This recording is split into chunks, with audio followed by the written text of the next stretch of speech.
long kind of been struggling with the inaccuracy and have a chance to clear my conscience and ask your forgiveness for the incorrect information there. So if you can reassemble that in your minds, great. Okay, with that, we're continuing to look at intermediates and now looking more importantly at the claim of the primates and Homo sapien and the evolutionary chain that would be required for us to be fully formed humans on evolutionary terms. And I want to just kind of paint two brief pictures before we jump into this. I've got a lot of information here, but when you look at the evolutionary line, you're going to find that it's not just one simple path that starts from ape-like creatures and move in a seamless way straight to modern man. But you have different sort of theories of how that evolutionary chain got to us, and there's different branches and contradictions, and so it's a convoluted path, number one. And two, as we go through these examples, what you're going to be really wanting to key in on is the evidences, number one, are typically very partial skeletal fragments, very scant evidence. And number two, you're going to find that you'll have things like a fully formed human femur and a very ape-like skull feature, or something like that, where you have two fragments, one that has radically human aspects and one that has the ape-like aspect. But you don't have something like a cranium that is, fully intact, that is somewhere in between like an ape and a man type thing. And even that evidence alone, I think we're going to look at one point where that would still be seen as possibility in the area of variation within human species. There's quite a variety of skull features. But anyhow, so that's what you're going to be kind of wanting to key in is what is the evidence, and not something that is, we have apes, we have men, and then we've got this gradation of gradual changes. It's very, very spotty, and the fossil evidence is just becomes so pathetic in my estimation. So let's jump into this. So we're continuing. This is section C on ape men, and we're going to start with Australopithecus afarensis. And there on that upper left picture, you see there's the fossil fragments that are there. You have a reconstructed skull on the right. You can see how that's been completely reconstructed from the fossil fragment in the left picture. None of the eye sockets, the nose, the teeth, none of that is there. That's all artistic rendition. And we have then a model down on the bottom with a man or an ape that's kind of looking like a man, in progress. But again, that would be interpretive sort of stuff, and what's the quality of that. So this fossil, you may know, you may have heard of Lucy. When you hear of ape-men theories, you'll often hear of Lucy. She was the most, I think she's probably the most popular ape-man theory. And it's about 40% of a skeleton found by Dr. Donald Johanson in Ethiopia in 1974. And I read an article, and I wanted to start with this article just because it states a lot about the evidence. Here's probably the most complete fossil remnants we would have, and then some of what goes into this whole process. I thought it'd be good to just read this because this is going to set the tone for everything else that we consider. The same types of problems, the same types of bravado, and the same types of very, subtle retractions and so forth. But yet they continue to be propagated as if these are legitimate intermediates. So I'll just read this. It's quite lengthy. It's a few pages here, but let's just go through this. The science of finding and identifying man's prehistoric ancestors, quote unquote, run in a predictable pattern. A press conference is announced. The discovery of an ape-like ancestor revealed with an artist's impression of what the creature looks like. And the discoverer becomes famous, earning money on lecture tours. The actual fossil bones are scanty, and the imagination runs wild. Later, when more evidence is found, the ancestor turns out to be totally human or totally ape. The Neanderthal man is an example of one find that turns out to be totally human. Once this find is removed as an intermediate form, you can expect another great discovery to save the day. The latest discovery is Lucy. If you are of the impression that there are many intermediate ancestors to man, take notice of the following statement by an expert in the field. The fossils that decorate our family tree are so scarce that there are still more scientists than specimens. The remarkable fact is that all the physical evidence we have for human evolution can still be placed with room to spare inside a single coffin. This is still an exaggeration since it concedes that various specimens are part of human evolution. Australopithecines, for example, are not considered transitional forms anymore, but a branch of the primate evolutionary tree. True transitional forms are still missing. I'm going to pause for a moment here. National Geographic, gosh, I mean, it just seems like just recently, it might have been 10 or 15 years ago, had an issue devoted to this, and it was, the search for the missing link, as if all the missing links have been debunked, and there's still the goal to find a missing link. Okay, so transitional forms refer to those creatures which represent intermediate states of development for a supposed ape-like ancestor down to man. But what about Lucy? The most recent discovery in Africa is being heralded by many as a true transitional form, typically a replacement for the outmoded Australopithecines. Could this be hasty judgment? Let's examine the evidence.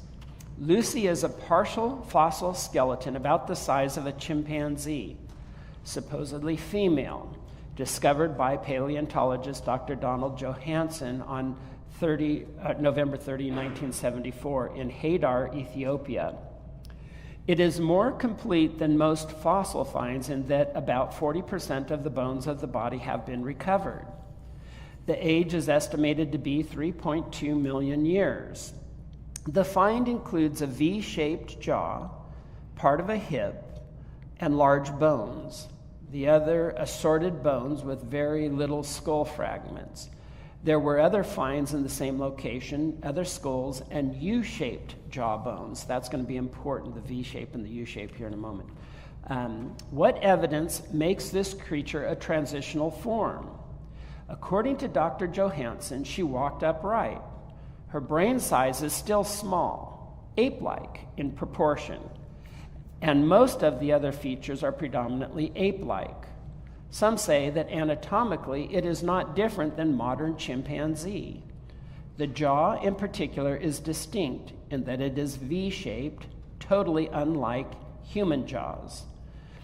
What evidence supports the idea that the creature walked upright?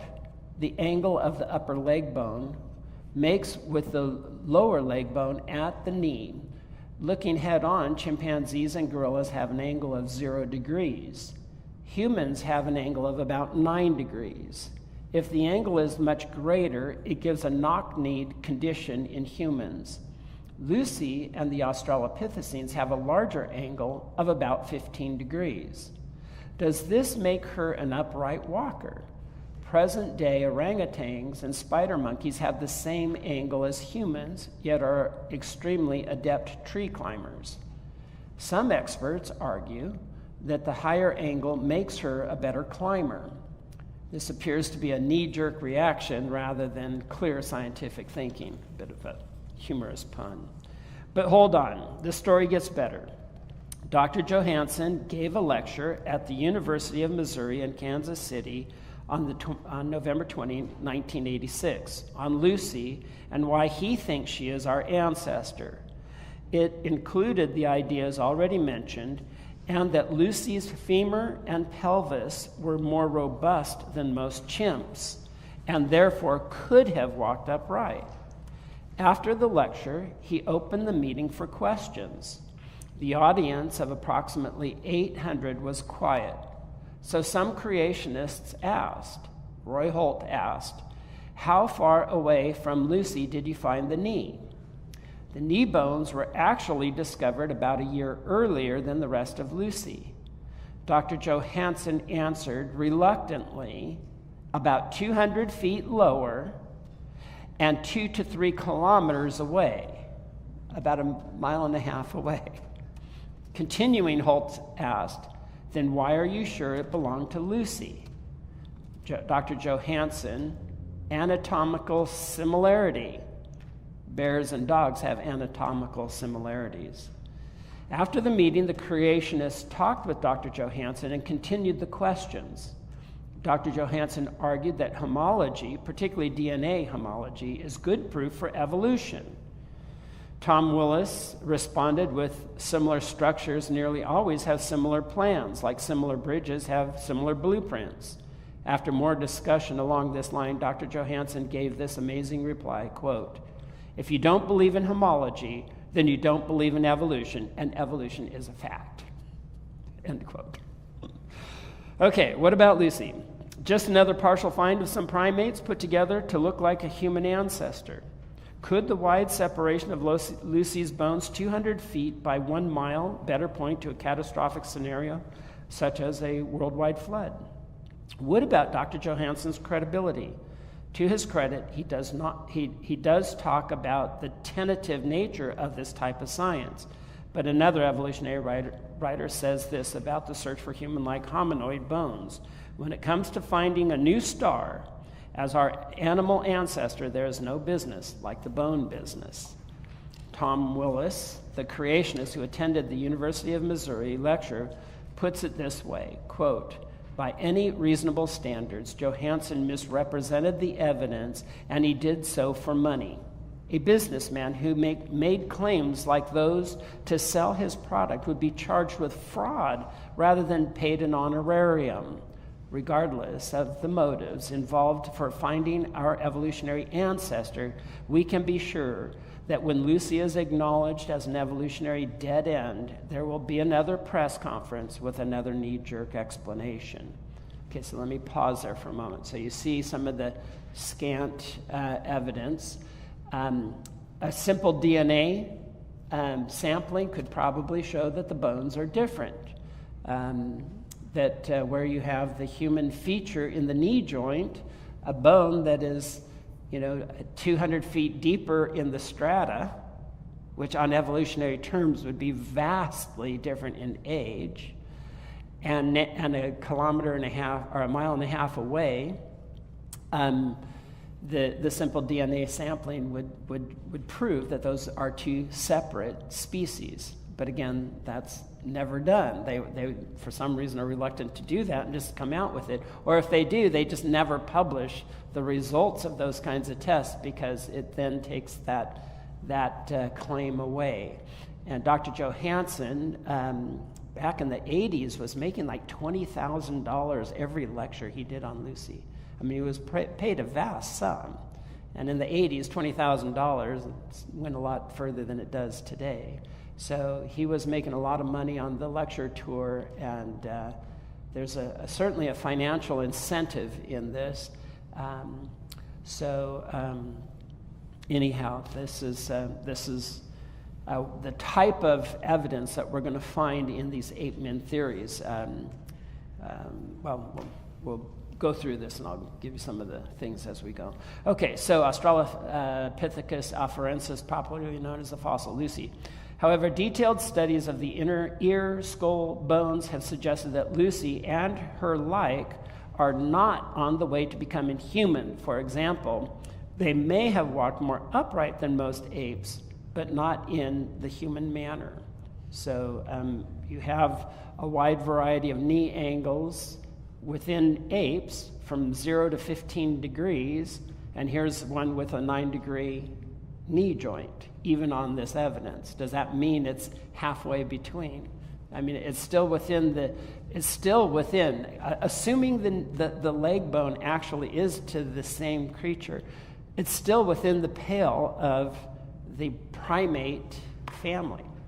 So it can't be argued on that. So probably a pygmy chimpanzee, and that's the conviction by the vast amount of anthropologists when they look at the evidence of Lucy. They've pretty much aligned themselves that she is nothing more than a chimpanzee. Okay, any questions on that? Okay, let's go. The second one would be Homo habilis, and here again you have these two sort of artistic renditions from the fossil fragments that have been recorded. This is what Homo habilis appears to look like. The first remains are a partial juvenile skull. A hand and foot bones were discovered in the Olduvai Gorge in Tanzania in 1960 by Jonathan Leakey. However, the first remains a molar were discovered by senior assistant Louis and Mary Leakey, Jonathan's parents, in Hesilan Mereke in 1959. There is a growing consensus among most paleontologists that this category actually includes bits and pieces of various other types, such as Australopithecus and Homo erectus. It is therefore an invalid taxon. That is, it never existed as much. An invalid taxon would be that, where you have two different species that are put together, and the fossil fragments, you get something that is does not exist in reality. So, the famous jackalope, right, where you'll have a rabbit with deer horns, and this is a jackalope, So that's what this guy turns out to be.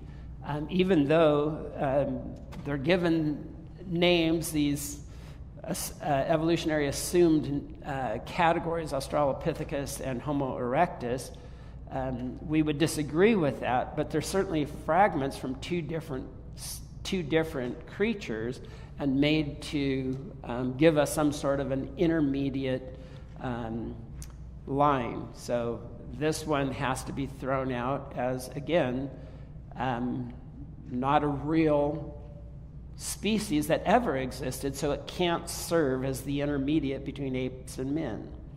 Does that make sense?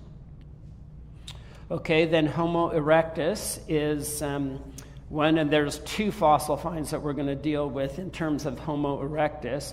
The first one is Java man. Again, here we have a presentation, and it helps when you have a skull and you put the kind of, cleanly shaven face and the a shorter cropped hair to make this information, the skeletal fragments, to look more like the person he's supposed to look like. If he's closer to man, then we want to shave him up a little bit more, clean him up, and whatever they can do to kind of make the case by way of artistic rendition. But that artistic license isn't going to be, something like the skin color, the hair length, that sort of stuff is not able to be determined. But you'll see the older ones have this more bushy, ape-like sort of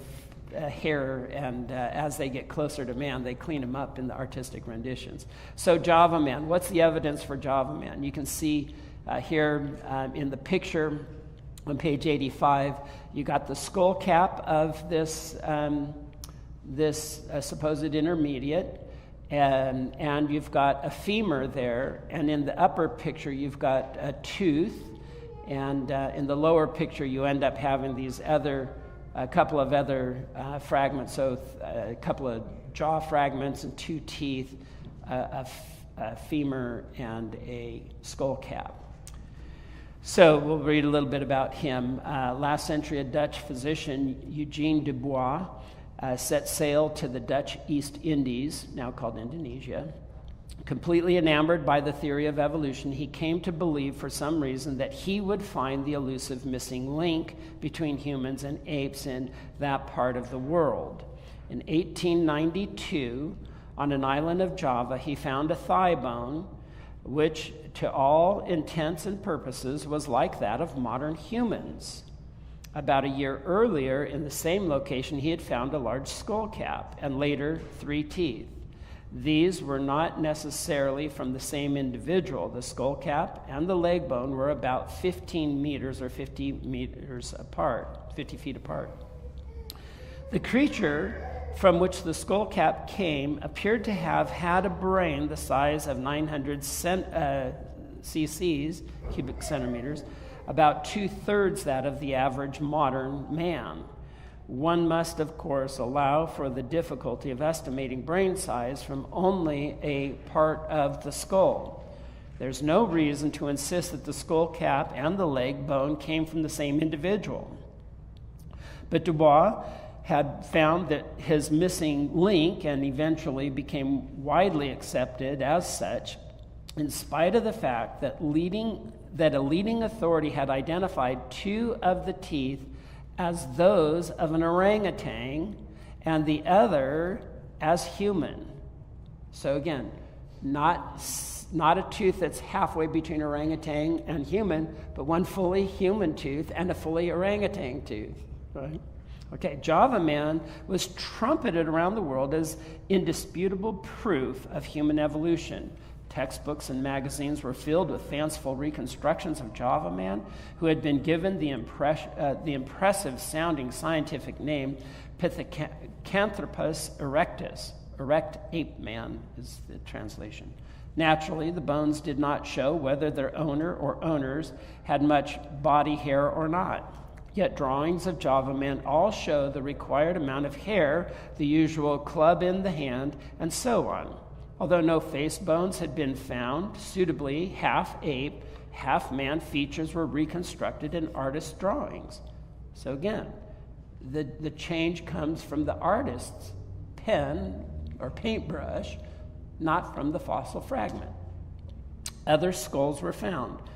For a full 30 years, Dubois did not announce to the scientific community that he had also found 2 human skulls in the same general location and level in a gravel deposit.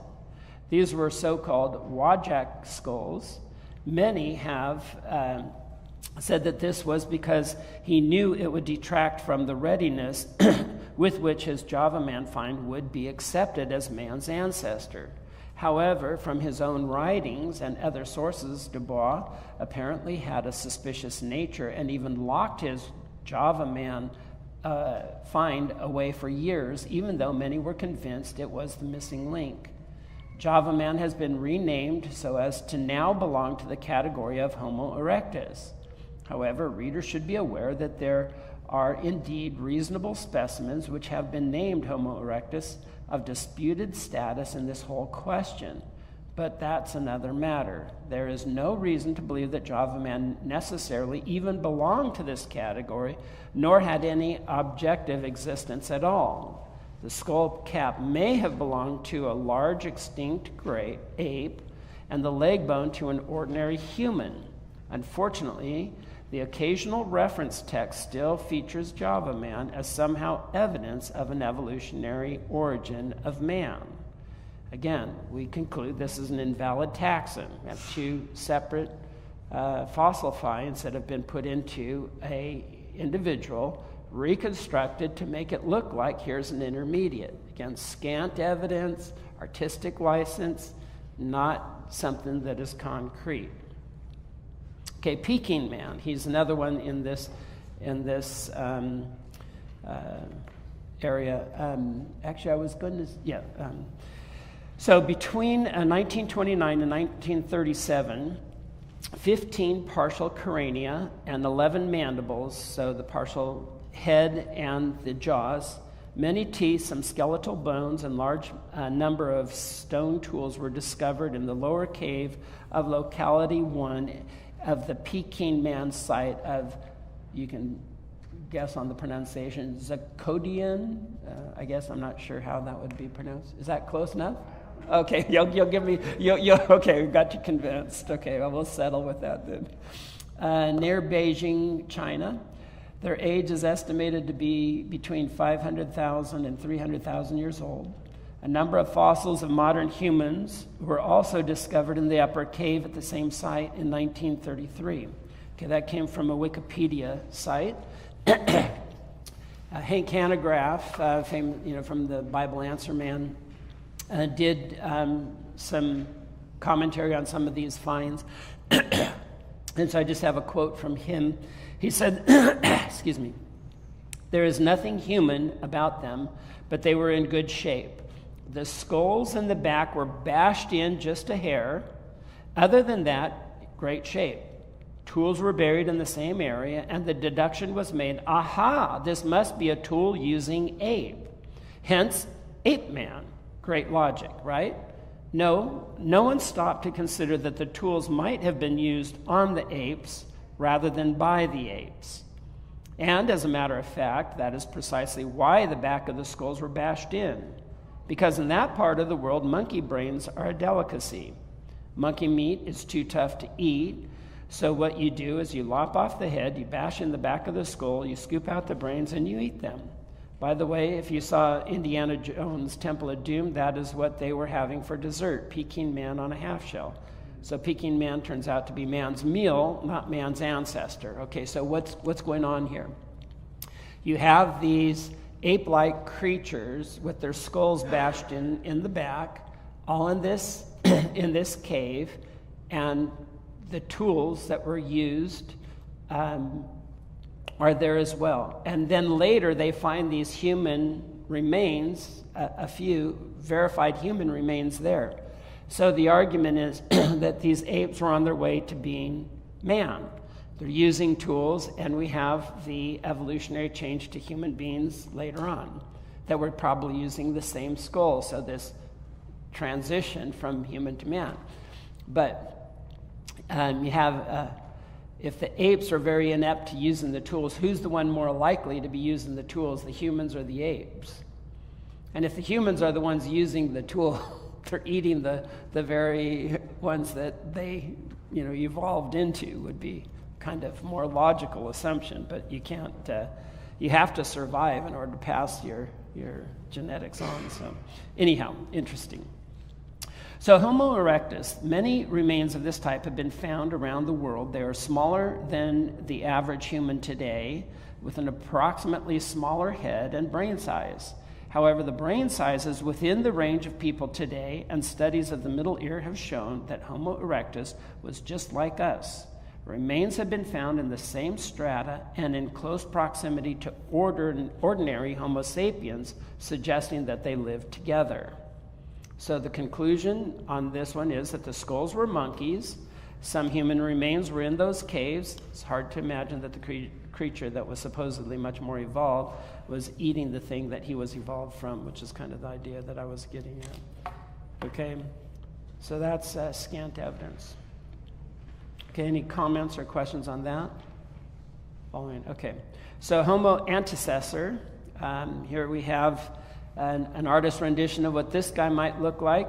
And of course, he's a little bit more scruffy because of where he's going to date in the assumed transition time. There you see the two fragments, kind of the upper part of a jaw and a piece of the skull there. So this is a very little known specimen. You don't typically hear of this one. He's not a popular specimen to talk about. You'll see how scant the evidence is there. There are other ape men that are built off of even less fossil evidence than this. We'll get to that in a bit. So most scientists are confused about where he originated and where you put this guy in the line to modern human beings, because basically you have some evidences that are mentioned in this other article here. Just kind of skipping the article, you can check these things out, that it suggests that Homo antecessor may have evolved from a population of Homo erectus living in Africa for more than 1.5 million years, and then he migrates to Europe, further arguing that Homo ancestor gave rise to Homo heidelbergensis, because apparently there were some similarities between that find, which then gave rise to Neanderthals without contradicting the previous phylogenetic analysis.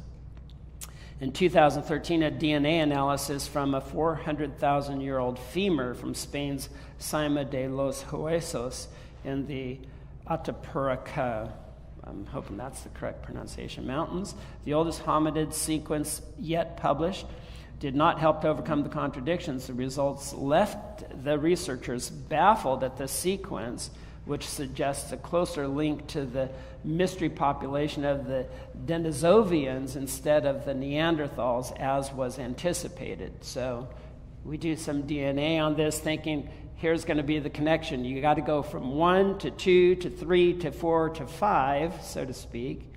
And we think this is the connection between 2 and 3, but it ends up becoming closer to 2 and 4 rather than 2 and 3. So we didn't make the connection we were expecting. So what do we do with all of this? Okay. According to the ScienceX network, the excavation team at the cave site of Grandolina was succeeded to provide conclusive dating of the strata where Homo antecessor fossils were found. A 2014 publication in the Journal of Archaeological Science states that the sediment of Grandolina is 900,000 years old. So a review of the Spanish National Research Center for Human Evolution, blah, blah, blah, there in 2015 is titled Homo antecessor. The state-of-the-art 18 years later only yields vague statements on the species. Phylogenetic position, a speciation event could have occurred in Africa, Western Eurasia, originating a new Homo clade. Now there's a whole new class that hasn't even been discovered. And further, Homo ancestor could be a side branch of this clade placed at the westernmost region of the Eurasian continent. So they're confused about what to do with this creature, because we have evidence of him supposedly up in Europe. We have evidence in Africa. It's very scant. DNA puts this as a creature that doesn't belong there. He belongs somewhere else. So this is where, okay, we've got a contradiction. So how did this whole stream come together to be man? We've got branches in the stream starting to originate. We can't put them in the same stream. We've got to get one branch over here and this guy over there, and we're not sure how these come together. So it just becomes, we've got missing steps to get there. So he's problematic because he's not going to fit into any clean category. So being that we mentioned Homo heidelbergensis, let's look at him. Here we have the skull. You have the eye sockets, nose, a bit of the upper jaw on the one part. Notice the hole bashed in the back of his head, or a piece of the cap missing. Who knows, maybe similar to Peking. And then you have the jaw, the lower jaw with a couple of teeth in it.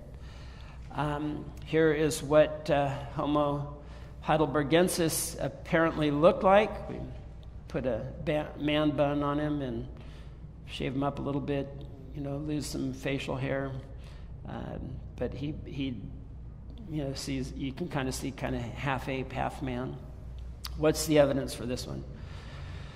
Okay, Homo heidelbergensis is a category invented to fill the alleged taxonomic vacuum between Neanderthals and Erectus. Previously, these fossils were labeled as archaic Homo sapiens. Evolutionist Sharif has referred to the taxon as more like a bushel basket into which you throw everything that is neither clearly erectus nor obviously modern Homo sapien. Heidelbergensis brain cases are described as being more robustly built than those of modern humans and to have some, but not all, of the features of Homo erectus cranium, but lack of derived features of Neanderthal crania. So the lack of the features from the Neanderthal head for you children. The validity of having separate species or classifications for erectus and Heidelbergensis is questionable. When, for example, the erectus Nangdong series crania have also been classified as archaic Homo sapiens. So, and some evolutionists even advocate including Nangdong fossils with Homo sapiens, with crania displaying such interchangeability up and down the ranks of the genus Homo. Evolutionists can hardly complain about creationists lumping the above species together. The cranial capacity range of Heidelbergensis is between 1100 cc's and 1390 cc's, which means about 1206 cubic centimeters, with age dates varying between 200,000 and 700,000 years ago. So that cranial mass is close to modern humans, within the range of that. The cast of specimens assigned to Heidelbergensis includes Dolly, Broken Hill, Bordeaux, Argo, Ginesun, Natu, Petrolona, Steinem, and Cima de los Huesos 4 and 5. The arguments above for assigning human status to erectus apply equally to Heidelbergensis, particularly as evolutionists regarded them as more modern than erectus.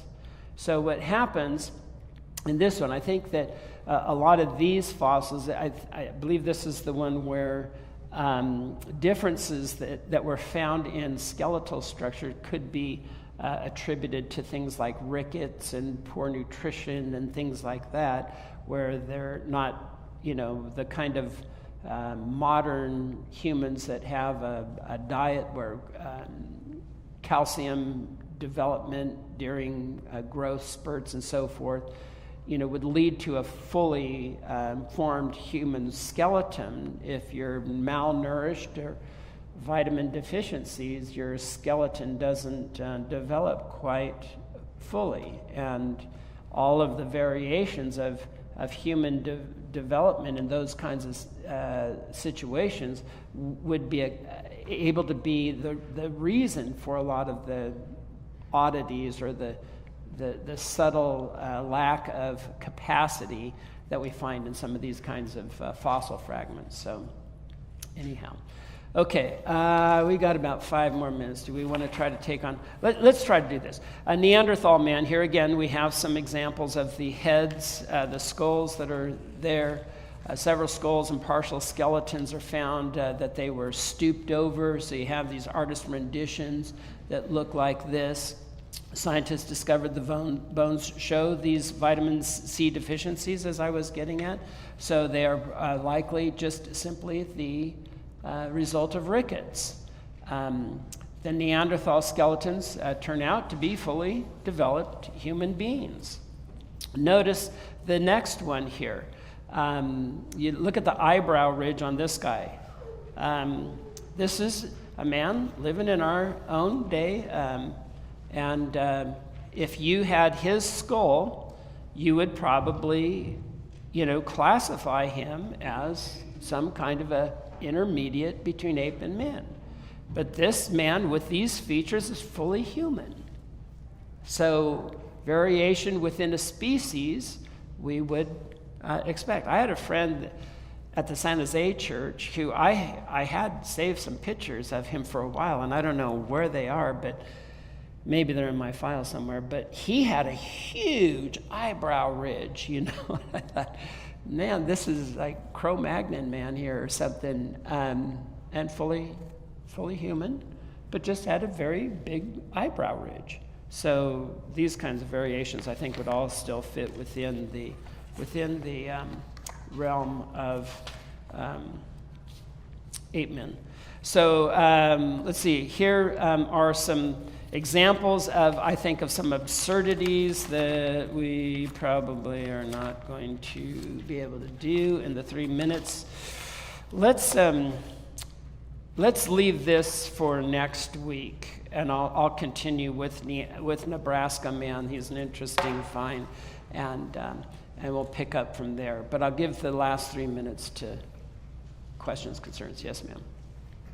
It seems like by the age of the universe and genetics and COVID and gender studies, evolution, science is a totally polluted discipline. And it's very discouraging. Yeah. The very begin. What's that? I'm sorry. One more time.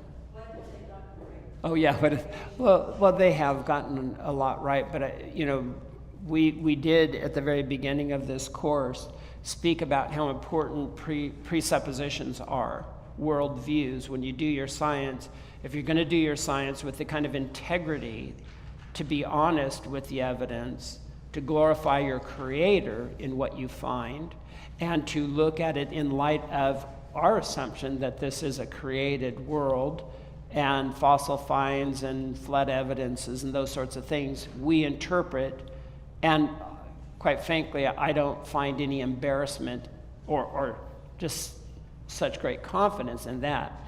However, if you don't fear God and you don't have a high priority in honesty, and your motivation is to destroy Christianity or to contradict it or to line your pocket with greenbacks, then your motivation is different, and what you're going to produce is different. And we have to have the mind to recognize the ground or the assumptions that go into the science and weigh that out.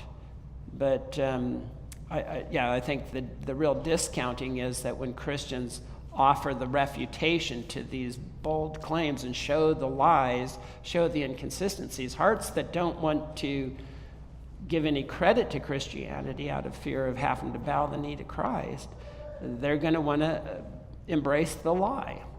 And that just is generally, the heart of man is deceitfully wicked. Who can understand it? So I think that's what you're dealing with there. Yeah, John? So Neanderthal is a phony category. Mm-hmm. That's what I believe. I have an older brother, he's about 10 years older than me, and as he's aging, he got this bump on his forehead. It's kind of subtle, but you can see it. Mm-hmm. We found a picture of a Neanderthal online with a bump on there, and it recreated and everything. So Yeah. basically connected. Oh, yeah. But genetics. there you go. So, yeah, are we supposed to look at him as an intermediate, or is he, yeah? It's not a real category. Yeah, I think they're just, like I said, they're finding things that, are all sorts of different things. If you find a human bone and an ape skull, you put it together and you say, oh, look, ape man. Well, yeah. Yeah. Yeah. That guy. Yeah. Yeah.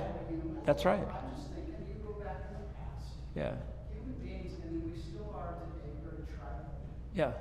I'm making people look like me. You line up the curses. Yeah. And we got our Yeah. features, right? That's right. We saw a group of people that look like that. Yeah. We're not going to want them around. No. They are ugly. Yeah. I'm talking about, I get it. a long time ago. Yeah. You want to destroy them. I'm Yeah. not just being honest. And Sure. humans, like, I don't Mhm. want them around. So Yeah. I'm just wondering if that's what we're going to end up concluding with our whole little bits and pieces of bones and whatever that archaeologists dig up, the ones that are human. Mm-hmm. We were just so divided. Yeah. I mean, now in Yeah. this day and age, I'm that guy. Yeah. So, I mean, in dogs, we have, everything from Chihuahuas to Great Danes, right? There's a huge variety within dogs. And human beings, different locations. You have somebody, I had a professor, dearly loved this man, just very, very much appreciated him. But he had a very large head and almost a neck that sort of just very, just almost like a blob on his shoulders. But, he's a human being, very more narrow set eyes. And to look at him, he's a little bit on a fringe of what we would consider the normal sort of head size and features. But it's still variation within the human category. If we believe we are special creatures, and we look at all of this evidence, we can put them either clearly in the area of human and a variety, a range of humans or a range of monkeys, but nowhere are they going to fit categorically in between these two species. Nothing that would give us that kind of concrete proof. And this really, like I said, this is the evidence that put me in the ministry, because this was sort of the objective case for special creation.